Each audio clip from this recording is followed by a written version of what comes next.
5 seconds.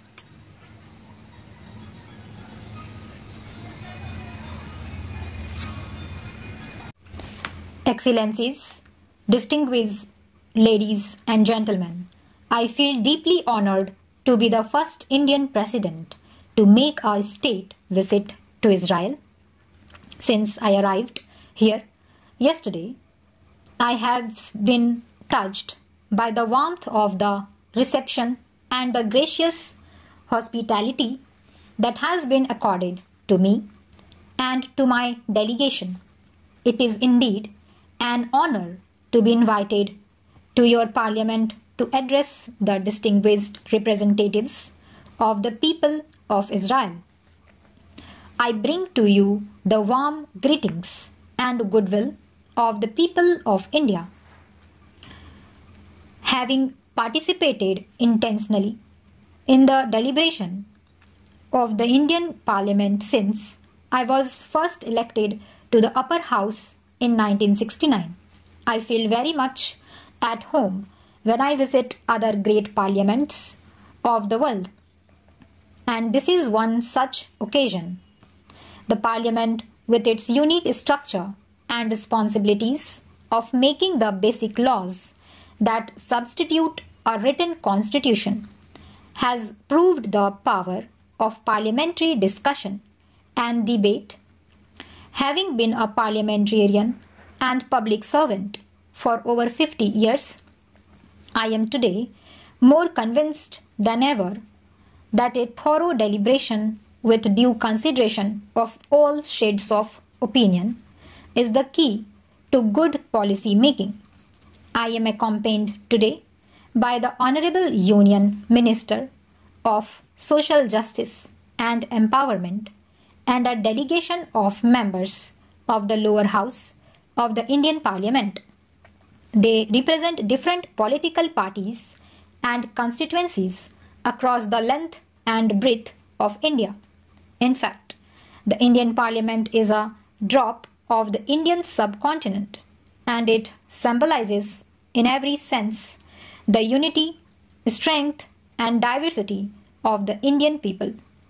As you are doubtless aware, the general elections which took place in India last year was the largest democratic exercise of the right to vote in living history. The turnout was unprecedented and the outcome historic.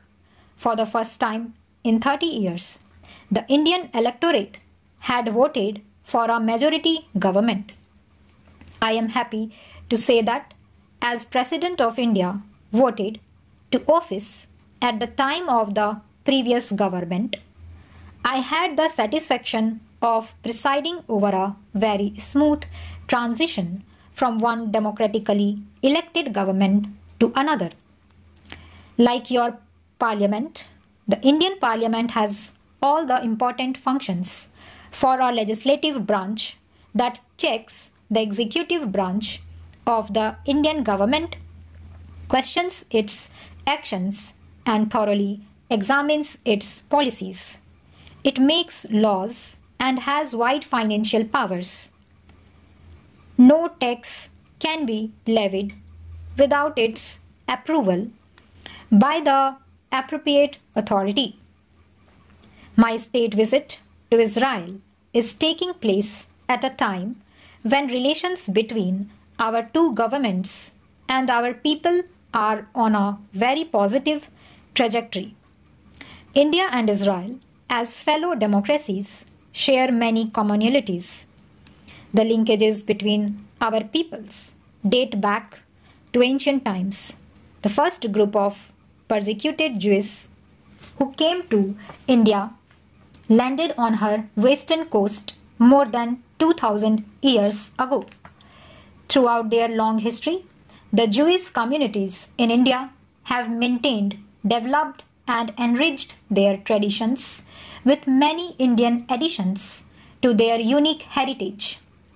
The Jewish people have been and will always be an integral part of India's composite society. Both India and Israel made parallel struggles against British rule. Our leaders adopted different methods but were inspired by the same human values and ideals. I was pleasantly surprised to learn that Mahatma Gandhi is the only world leader whose photograph had been kept by former Prime Minister David Ben-Gurion in his own home. In the period after independence, our countries travelled different paths. The Indian people have nonetheless always appreciated Israeli innovations in the field of agriculture and the remarkable achievements of your scientists and engineers. We admire the will and resolve with which the Jewish people have risen from the depths of unspeakable suffering and deprivation with a strong spirit and built their nation to make it what it is today, a thriving, progressive, and prosperous society that leads the world in so many fields. Whenever the Nobel Prizes are announced, we often see names of scientists who have studied in one of your universities here. As friends of Israel, we rejoice in your success. Our two countries established full diplomatic relations in 1992.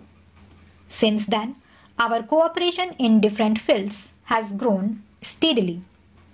India remembers with gratitude the help that the Israeli government provided in rushing critical defense supplies to India when we required them most urgently in 1999.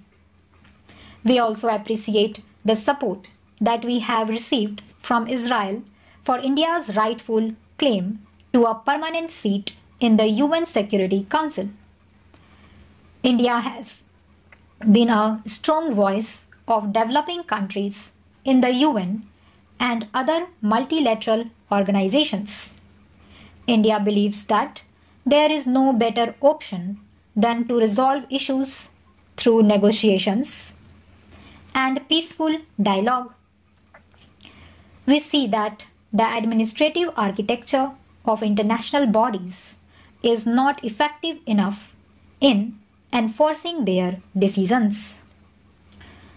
The United Nations was established at the end of the Second World War. Today, its organizations need to be more responsive to the challenges that the world faces, and its structure as well as administrative and financial architecture need reform to make them more reflective of the changed world. Stop.